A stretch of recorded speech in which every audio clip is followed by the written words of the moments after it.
مجلس کے امیدوار جناب عبدالشیخ صاحب، سورت ایسٹ کے مجلس کے امیدوار وسیم قریشی صاحب، دانی نیمڑا کے مجلس کے امیدوار ہماری بہن کوشیکا پرمار صاحبہ، ڈائس پر موجود پورے ایم پارٹی کے کونسلرز، مجلس اتحاد المسلمین کے تمام ذمہ داران، معزز حاضرین اکرام، بزرگان ملت، میرے نوجوان ساتھیوں،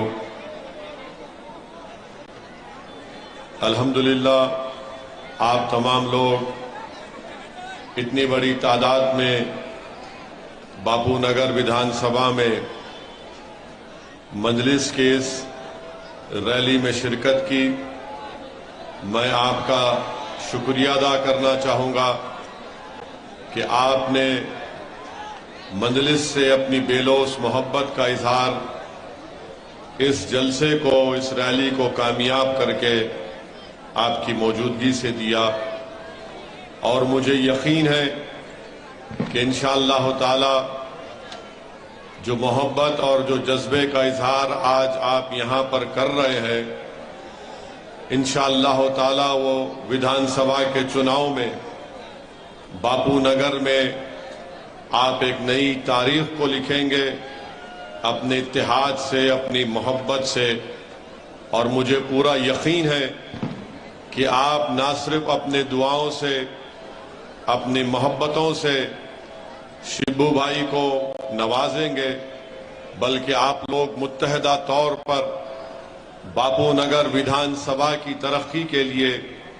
اس کے ڈیولپمنٹ کے لیے، اس کے امن کو اور محفوظ کرنے کے لیے باپو نگر ویدھان سبھا کے تمام رائے دہندے، تمام یہاں پر بسنے والے لوگ اپنا ایک ایک ووٹ سے یہاں پہ شبو بھائی کو ووٹ دے کر اپنا نیا ودھائک اور نیا ایم ایل اے بنائیں گے۔ میرے عزیز دوستوں اور بزرگوں، مجلس اتحاد المسلمین، میں نے پہلے بھی کہا اور پھر کہہ رہا ہوں، یہ آپ کے لیے نہیں کہہ رہا ہوں بلکہ میں ان لوگوں کے لیے کہہ رہا ہوں جو مجلس پر الزام لگاتے ہیں۔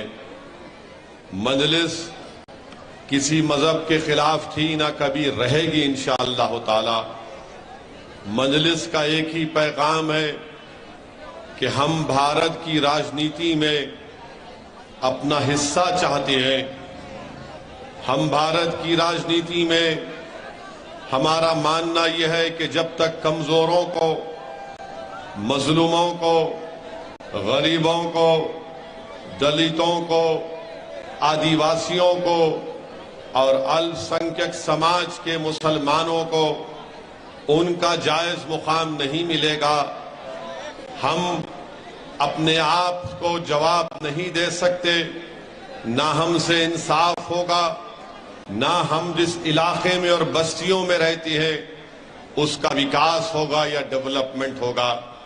تو میرے عزیز دوستوں اور بزرگوں، یاد رکھیے میری اس بات کو، جو سماج اپنے آپ کو کمزور سمجھتا ہے، جو سماج یہ سمجھتا ہے کہ مجھ سے انصاف نہیں کیا جا رہا ہے، مجھ پر ظلم کیا جا رہا ہے، جو سماج یہ سمجھتا ہے کہ مجھ کو وکاس سے دور رکھ دیا گیا، جو سماج یہ سمجھتا ہے کہ مجھے عزت کی نگاہوں سے نہیں دیکھا جاتا، تو میں آپ سے صرف یہی بتانے آیا ہوں، صرف اپنی زبان سے کہنے سے کچھ نہیں ہوتا، جب تک آپ اٹھ کر اپنے آپ سے ناانصافی کرنے والوں سے آپ ان کو روکیں گے نہیں۔ انصاف اسی وقت ہوگا ہمارے وطن عزیز بھارت میں جب آپ ایک سیاسی طاقت بنیں گے، جب آپ اپنے ووٹ سے اپنے پارٹی کے نمائندوں کو کامیاب کریں گے۔ جب تک آپ کے پاس آپ کی سیاسی قیادت نہیں ہوگی، لیڈرشپ نہیں ہوگی، آپ صرف چیخیں مارتے رہیں گے کہ مجھ سے انصاف نہیں ہو رہا ہے، مجھے اپنا حق نہیں مل رہا ہے۔ تو میں باپو نگر کے رہنے والوں کو پیغام دینے آیا ہوں کہ آج مجلس آپ کے درمیان میں ہے. کل تک آپ سے یہاں کے رہنے والوں کو ڈرا کر ووٹ حاصل کیا جاتا تھا. آج مجلس آپ کو یہ پیغام دینے آئی ہے کہ آپ ڈر کی بنیاد پر شبو بھائی کو ووٹ مت دیجئے، بلکہ آپ ایک امید کی بنیاد پر شبو بھائی کو اپنے ووٹ دے کر کامیاب کریے.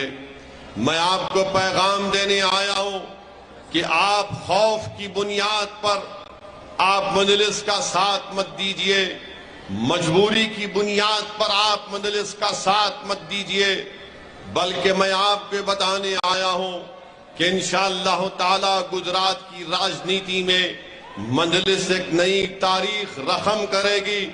اور آپ کو یہ پیغام دے رہا ہوں اور آپ کو یہ امید دلا رہا ہوں کہ ہم کسی سے ڈرنے والے نہیں ہیں، نہ ہم کسی سے خوف کھانے والے ہیں. ہم گجرات کی راجنیتی میں اپنا حصہ چاہتے ہیں. میں حصے کی جب بات کر رہا ہوں، میں کوئی آسمان سے چاند اور تارے توڑ کر لانے کی بات نہیں کر رہا ہوں. میں یہ نہیں کہہ رہا ہوں کہ چاند کی مٹھی لا کر میرے قدموں میں رکھ دو. میں صرف اتنا ہی کہہ رہا ہوں کہ جب سب کا وکاس ہو سکتا ہے تو میری بستی کا بھی وکاس ہوگا. جب سب کے پاس صاف پینے کا پانی آئے گا تو باپو نگر کے رہنے والوں کو بھی صاف پینے کا پانی ملنا چاہیے. اگر دوسرے محلوں میں دوسری جگہ پر اگر اس گورنمنٹ کے سکول بنتے ہیں تو میری کوشش یہی ہوگی کہ باپو نگر میں بھی سکول بنے. اگر دوسرے ودھان سبھاؤں میں کمیونٹی ہال بنتا ہے تو باپو نگر میں کمیونٹی ہال کیوں نہیں بنتا؟ اگر دوسرے ودھان سبھا میں اگر کسی کی دکان کو توڑا جاتا ہے، جیسا باپو نگر میں حسرت موہانی روڈ پر دکانوں کو توڑا گیا، دوسری جگہ پر دکان توڑنے والوں کو دوسرے مقام پر ان کی دکان کو منتقل کر دیا گیا، ان کو روزگار سے محروم نہیں کیا گیا. مگر باپو نگر میں یہاں پر غریبوں کو ان کی دکانیں توڑ کر ان کو غریب بنا دیا گیا. آج آپ کی آواز اٹھانے والا کوئی نہیں ہے. میرے عزیز دوستوں اور بزرگوں، آپ جانتے ہیں کہ اس ودھان سبھا میں صاف پینے کا پانی آپ کو نہیں ملتا ہے. یہاں پر جو کانگریس کے ایم ایل اے ہیں وہ پینے کا پانی کا صاف پینے کا پانی کا انتظام نہیں کر سکے. میں آپ کو بتانا چاہ رہا ہوں کہ حیدرآباد میں جہاں پر مجلس کے ودھائک ہیں، ہمارے کارپوریٹر ہیں، ہم نے صاف پینے کے پانی کے لیے وہاں کی میونسپیلٹی سے ایک سکیم کو منظور کروایا. پورے حیدرآباد تلنگانہ میں سب سے پہلے، جبکہ اس وقت آندھرا پردیش تھا، ہم نے بورویل کے پاس ایک مشین لگائی اور مشین کے ذریعے ہم نے بسلری سے صاف پانی غریبوں کو مہیا کیا. آج بھی وہ پانی کی سکیم جس کو ہم نے سالار ملت واٹر پلانٹ کا نام دیا، 1 روپیہ اس میں ڈالو، آپ 10 لیٹر صاف پانی آپ کو ملتا ہے. جب ہم نے اسکیم حیدرآباد میں شروع کی تو اس کے بعد وہاں کے مقامی ڈاکٹرز میرے سے ملنے آئے اور آ کر مجھ سے پوچھا کہ اویسی صاحب، جب سے آپ نے صاف پانی کی اسکیم کا کام شروع کیا، ہمارے پاس ہمارے کلینک میں جو غریب لوگ آ کر اپنے ضعیف لوگوں کا، بوڑھے لوگوں کا اور بچوں کا علاج کراتے تھے کیونکہ وہ خراب گندا پانی پینے سے بیمار پڑتے تھے، جب سے آپ نے سالار ملت واٹر پلانٹ لگایا ہے، ہمارے کلینک میں اس پیشنٹ کی تعداد بہت کم ہو گئی جو گندا پانی پی کر بیمار پڑتے تھے. میں آپ سے وعدہ کر رہا ہوں کہ آپ اس ودھان سبھا میں ہمارے نمائندے کو کامیاب کریے، شبو بھائی کو. اگر گجرات سرکار صاف پینے پانی کا انتظام نہیں کرے گی تو میں مجلس اپنے پیسوں سے یہاں پر وہ صاف پینے کے واٹر پلانٹ کو لگائے گی تاکہ باپو نگر کے لوگوں کو صاف پینے کا پانی مل سکے. میرے عزیز دوستوں اور بزرگوں، اردو سکول نہیں ہے، 8ویں جماعت تک بچیوں کا سکول ہے. اور 8th کلاس کے بعد ہماری بیٹیوں کو شہر کے دوسرے مقامات پر جا کر اپنی تعلیم کو مکمل کرنا پڑتا۔ کانگریس کا ایم ایل اے کیا کر رہا ہے؟ کیا کانگریس کا ایم ایل اے حکومت سے لڑ کر نمائندگی کر کے ریپرزنٹیشن کر کے 8th کلاس سے 10th کلاس یا 12th کلاس تک نہیں کر سکتا تھا؟ مگر میرے عزیز دوستوں اور بزرگوں، یہ نہیں چاہتے کہ غریبوں کی بچیاں پڑھ لکھ کر کامیاب ہو جائیں دنیا میں۔ یہ نہیں چاہتے کہ حجاب اور برقع پہننے والی بچی اگر تعلیم یافتہ ہو جائے گی تو پھر معاشرے میں، سوسائٹی میں انقلاب پیدا ہو جائے گا۔ یہ نفرت کرتے ہیں حجاب پہننے والی بچیاں، برقع پہننے والی بیٹیاں ہماری جو برقع حجاب پہن کر اسکول کو جاتی ہیں کہ مجھے علم کی شمع کو روشن کرنا ہے۔ یہ سب لوگ آپ کو تعلیم سے روکنا چاہتے ہیں۔ میں آپ سے وعدہ کر رہا ہوں کہ آپ شبو بھائی کو کامیاب کریے۔ اسی باپو نگر ویدھان سبھا میں جو ہماری بیٹیوں کو 8th کلاس کے بعد احمد آباد کے دوسرے مقامات پر جا کر کرنا پڑ رہا ہے، میں اور ہم یہاں پر ان بچیوں کی تعلیم کو مکمل کروائیں گے۔ تیسری بات کہ موراجی چوک کے پاس گراؤنڈ ہے، ایم ایل اے کو توفیق نہیں ہوئی کہ اس گراؤنڈ پر وہاں پر پولیس اپنے کوارٹرز بنا رہی ہے۔ اس ویدھان سبھا کے لیے وہ گراؤنڈ اہم ہے تاکہ ہمارے بچے وہاں پر جا کر کھیل کودیں، مگر ایم ایل اے کو اس کو فکر نہیں ہے۔ قبرستان ہے، قبرستان کے سامنے گیٹ تو بن گئی مگر قبرستان کے اندر صفائی نہیں ہوتی، لائٹ کا انتظام نہیں کیا جاتا۔ باپو نگر کا جو کانگریس کا ایم ایل اے ہے، نہ تو وہ اس باپو نگر ویدھان سبھا کے جو لوگ زندہ ہیں ان کے لیے کچھ کام کرتا ہے، اور جو لوگ قبرستان میں سو رہے ہیں وہاں پر بھی ان کی صاف صفائی کا انتظام یا لائٹ کا انتظام نہیں کر سکتا۔ تو میں باپو نگر کی جنتا سے اپیل کر رہا ہوں کہ آپ شبو بھائی کا ساتھ دیجئے، آپ کی ویدھان سبھا کو انشاءاللہ تعالی ایک مثالی ویدھان سبھا ہم بنائیں گے۔ میرے عزیز دوستوں اور بزرگوں، یہی کانگریس کا وِدھایک احمد آباد کا میئر بھی تھا۔ کیا کیا انہوں نے؟ ان کے بہت کارنامے ہیں۔ میں کانگریس کے وِدھایک کو ایک بات کہنا چاہ رہا ہوں کہ دنیا بھول گئی ہوگی مگر میں ہمیشہ یاد رکھتا رہوں گا کہ تمہاری موجودگی میں ولی گجراتی کی خبر کو مسمار کر دیا گیا تھا۔ اگر تم سمجھ رہے ہو کہ ہم بھول گئے، ہم نہیں بھولے ہیں۔ یہ کانگریس کے وِدھایک میں اور اس کی سوچ میں اور آر ایس ایس میں کوئی فرق نہیں ہے۔ میرے عزیز دوستوں اور بزرگوں، اسی لیے یہاں کے باپو نگر کے تمام جنتا سے اپیل کر رہے ہیں کہ آپ ایک مرتبہ شبو بھائی کے حق میں اپنا ساتھ دیجئے تاکہ باپو نگر کی جنتا جو وکاس سے، ترقی سے محروم ہو چکی ہے، ان کو وکاس ملے، ان کو ان کا حق ملے۔ جو لوگ کہتے ہیں کہ مجلس کیا کرتی ہے، تو میں آپ کو بتا رہا ہوں کہ میں بھی ایم پی ہوں۔ میں آپ کے سامنے کھڑے ہو کر اس بات کو کہہ رہا ہوں کہ میرے حیدرآباد کی ایم پی حلقے میں ایک ویدھان سبھا کاروان، جہاں پر قلعہ گولکنڈہ بھی ہے جو مشہور تاریخی قلعہ ہے، وہاں پر میں نے اپنے ایم پی لائٹ کے فنڈ سے بچیوں کی تعلیم کے لیے، ہماری بیٹیوں کی تعلیم کے لیے میں نے 8.5 کروڑ کی ایک بلڈنگ بنائی، جس میں ہماری بیٹیاں 11th اور 12th کلاس اور ڈگری کالج وہاں پر میں نے ایم پی فنڈ سے بنوایا۔ وہاں پر ایک نہیں، دو نہیں، بلکہ بہت بڑی تعداد میں ہماری بیٹیاں جا کر وہاں پر اپنا انٹر 11th اور 12th اور گریجویشن کی تعلیم کو مکمل کرتی ہیں۔ لوگ کہتے ہیں کہ ہمارے سے سوال کرتے ہیں، ہم پر الزام لگاتے ہیں کہ اسد الدین اویسی صرف جذباتی تقریر کرتا ہے۔ ہاں، اللہ نے میرے سینے میں ایک دھڑکتا ہوا دل دیا ہے۔ اللہ نے میرے سینے میں دل کی جگہ پتھر کو نہیں رکھا ہے، میرے سینے میں ایک دھڑکتا ہوا دل ہے۔ میں انسان ہوں، میں کسی غریب کی تکلیف کو اپنے سینے میں محسوس کرتا ہوں۔ اگر میری بیٹیوں کی آنکھ میں آنسو آئیں گے تو میں آپ سے وعدہ کر رہا ہوں میری بیٹیوں تمہارے آنکھ کے آنسو مجلس کے ایک ذمہ دار تمہارے آنکھ کے آنسو بھی پہنچیں گے اور انشاءاللہ تمہارے خوابوں کو پورا کرنے کی کوشش کریں گے۔ میں باپو نگر کے بزرگوں سے وعدہ کر رہا ہوں، جو بوڑھے ہیں، جو ضعیف ہیں، ہم آپ سے وعدہ کر رہے ہیں کہ شبو آپ کے لیے ایک بیساکھی بن کر ان غریبوں کے، ان ہمارے بزرگوں کے، ضعیف لوگوں کے خوابوں کو پورا کرے گا۔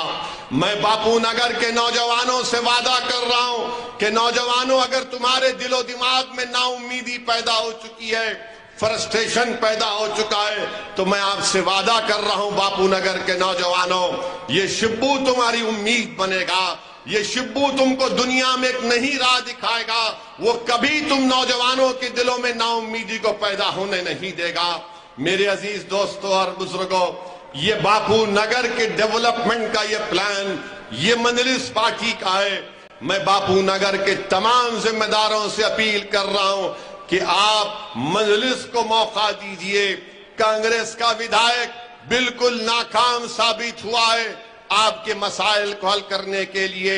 ہم نے ایک حرکیاتی نوجوان کو، ایک جس کے دل میں غریبوں کے لیے ایک تڑپ ہے، جس کے دل میں مظلوموں کو انصاف دلانے کا ایک لگن ہے، آپ یہاں سے شبو بھائی کو ووٹ دے کر مجلس کو نہیں بلکہ باپو نگر کی جنتا اپنے آپ کو کامیاب کرے، یہ میں آپ کو بتانے کے لیے آیا ہوں۔ دوسری بات میرے عزیز دوستوں اور بزرگوں، دوسری بات یہ ہے کہ لوگ بولتے ہیں کہ مجلس کے تلنگانہ میں 7 MLA، آپ نے کیا کام کیا؟ لوگ بار بار الزام لگاتے کہ مجلس نفرت کی راجنیتی کرتی ہے۔ ارے جو لوگ ہم پر الزام لگاتے ہیں، کبھی آؤ حیدرآباد کو آ کر دیکھو، تلنگانہ کو آ کر دیکھو کہ مجلس نے کیا کام کیا۔ میرے عزیز دوستوں اور بزرگوں، مجلس نے گورنمنٹ کے جو اردو سکولز ہیں حیدرآباد کے اور تلنگانہ کے جو 10th کلاس میں بورڈ کا ایگزام لکھتے ہیں، ہم نے 2005 سے اب تک قریب 3 کروڑ بچے اور بچیوں کو سکول کا بیگ دیا۔ 10th کلاس کی امتحان کی فیس ہم تلنگانہ میں دیتے ہیں، میرے خیال سے اب تک 8-9 کروڑ روپے اس پر خرچ ہو چکے ہیں۔ یہ کام مجلس کرتی ہے، اسی لیے تو مجلس جیتتی ہے۔ میں آپ سے بلکہ باپو نگر نہیں بلکہ گجرات کے ان تمام جنتا سے اپیل کر رہا ہوں کہ آپ ایک مرتبہ مجلس کا دامن تھام لیجئے، ایک مرتبہ آپ اسد الدین اویسی کی بات کے یقین کریے، ایک مرتبہ آپ صابر کابلی والا کی قیادت کو مضبوط کریے۔ میں آپ سے وعدہ کر رہا ہوں کہ انشاءاللہ تعالی ناانصافیوں کے دور کا خاتمہ ہوگا، غریبوں اور مظلوموں کو ایک نئی امید کی کرن نظر آئے گی کہ اب تک ہم نے جن کا ساتھ دیا تھا انہوں نے ہم کو دھوکہ دیا۔ میرے عزیز دوستوں اور بزرگوں، جو لوگ مجلس پر یہ بھی الزام لگاتے ہیں کہ مجلس ہندوؤں کے خلاف ہے، مجلس کبھی ہندوؤں کے خلاف تھی نہ کبھی رہے گی انشاءاللہ تعالی۔ بتاؤ، اسد الدین اویسی کا ایک سٹیٹمنٹ نکال کر بتاؤ کہ اسد الدین اویسی نے کسی مذہب کے خلاف کوئی بات کہی ہے؟ ہاں یقیناً میں ایک مسلمان ہوں، مجھے اس پر فخر ہے، اور جب تک زندہ رہے گا، اللہ مجھے زندہ رہے گا، میں فخر کروں گا کہ ہاں میں بھارت کی جمہوریت میں میں ایک فخر سے کہوں گا کہ میں مسلمان ہوں۔ اور ہمارا فرض یہ بنتا ہے کہ ہم سب کو ساتھ لے کر چلیں۔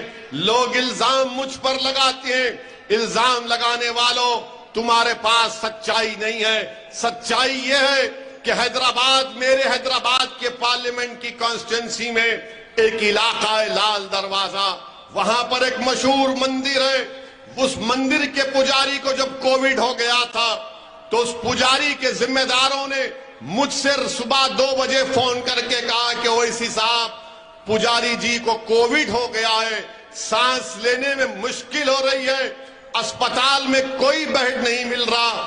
تو ہم نے آدھے گھنٹے کے اندر وہ پجاری جی کو اپنے اسپتال اسرا ہاسپٹل میں ان کو بیڈ دلایا، ان کا پورا علاج کروایا اور وہ شفا یاب ہو کر نکلے۔ بتاؤ پھر فرقہ پرست کون ہے؟ پھر اسی مندر کے پجاری کے لوگوں نے ہم سے آ کر کہا کہ آپ سب کام کراتے ہیں، مندر کو سرکار سے بول کر پیسے دلائیے، تو میں نے اکبر الدین اویسی سے کہا کہ اکبر جاؤ اسمبلی میں اس مسئلے کو اٹھاؤ، اور اکبر الدین اویسی نے تلنگانہ کی اسمبلی میں چیف منسٹر تلنگانہ سے اس بات کا مطالبہ کیا کہ لال دروازے کی مندر کے لیے 3 کروڑ روپے چیف منسٹر منظور کرو۔ تو تلنگانہ کا چیف منسٹر خوش بھی ہوئے اور تعجب کر رہے تھے کہ آپ یہ کہہ رہے ہیں۔ تو اکبر نے کہا کہ ہم کسی مذہب کے خلاف نہ تھے نہ رہیں گے، ہماری لڑائی ہمارے حق کی لڑائی ہے۔ کوئی مندر میں گھنٹی بجائے، کوئی مسجد سے حی علی الصلاۃ حی علی الفلاح کی صدائیں دے، کوئی گرجا گھر کو آباد کرے، کوئی گرودوارے میں اپنا جو مذہبی تہوار ادا کرے۔ ہم صرف یہی چاہتے ہیں کہ بھارت کی راجنیتی میں سب کو اپنا اپنا حصہ ملے۔ ہم یہ نہیں چاہتے کہ ہم غریبی اور کسمہ پرسی کے عالم میں پڑے رہیں اور دوسرے اتنا ترقی کریں کہ وہ آسمانوں پر پہنچ جائیں اور ہم نیچے رہ جائیں۔ یہ ہماری لڑائی ہے میرے عزیز دوستوں اور بزرگوں۔ یقیناً ہم بھاجپا کے خلاف تھے اور رہیں گے۔ ہم کانگریس کے خلاف اس لیے ہیں کیونکہ کانگریس اور بھاجپا میں کوئی فرق نہیں رہا۔ یقیناً ہم آپ پارٹی کے خلاف اس لیے ہیں کیونکہ ان کا جو رویہ بھی ہے کہ وہ مودی سے زیادہ ہندوتوا کی آئیڈیالوجی پر چل رہے ہیں، اور ہم پر الزام لگا دیا جاتا ہے۔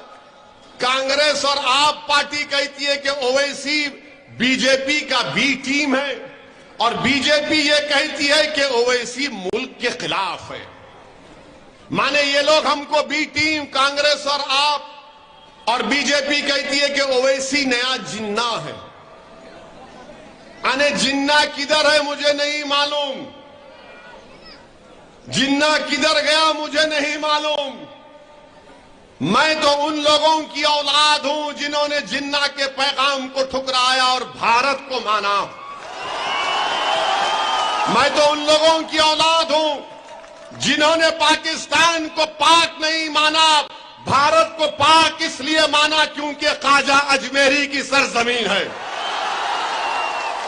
مگر یہ بی جے پی والے اویسی ایسا ہے، کانگریس اور آپ ایک بیان لگاتے۔ میں بی جے پی کانگریس اور آپ سے ایک بات کہنا چاہ رہا ہوں کہ تم لوگ کسی ایک جگہ پر احمد آباد میں بیٹھ جاؤ، مودی، راہل اور کیجریوال تینوں بیٹھ کر یہ طے کر لو کہ اویسی کیا ہے۔ تینوں بیٹھ کر طے کر لو۔ اگر تم کو چائے پینا چاہ رہے، بسکٹ کھلانا جن کو ہے منظور، تو میں صابر بھائی کو بولوں گا کہ ذرا چائے بسکٹ کا انتظام کر دو۔ مگر تینوں ایک بار بیٹھ کر طے کر لو کہ میں کیا ہوں، مجھے تم کیا پکارتے اس کی کوئی فکر نہیں ہے، کیونکہ مجھے معلوم کہ جب تک اللہ مجھے زندہ رکھے گا، صحت مند رکھے گا، یہ تمام لوگ مجھ پر الزام لگاتے رہیں گے۔ تو میں ان سے اتنا ہی کہوں گا کہ کوئی پتھر سے نہ مارے میرے دیوانے کو۔ میرے عزیز دوستوں اور بزرگوں، یہ ان کا نشانہ آپ دیکھیں گے کہ صابر کابلی والا صاحب اپنے ویدھان سبھا کی ترقی کے لیے احمد آباد کے میئر سے ملتے ہیں، ان سب کو پیٹ میں درد شروع ہو گیا۔ نہیں، صابر کابلی والا میٹنگ کیے، ارے دیوانے جنتا کے درمیان میٹنگ کر رہے ہیں۔ صابر کابلی والا تو عام آدمی پارٹی کی طرح نہیں کر رہے کہ عام آدمی پارٹی کہتی ہے، دلی میں کیا کہتی ہے کہ لوک سبھا تمہارا، اسمبلی میری مودی جی۔ میرے عزیز دوستوں اور بزرگوں، تیسری بات یہ ہے کہ کل بی جے پی کی طرف سے یہ اعلان آیا کہ گجرات میں یونیفارم سول کوڈ بنائیں گے، یکساں سول کوڈ بنائیں گے۔ اب آپ بتائیے، اور پھر آج ہمارے میڈیا کے لوگ ہم سے ملنے آئے، انہوں نے کہا کہ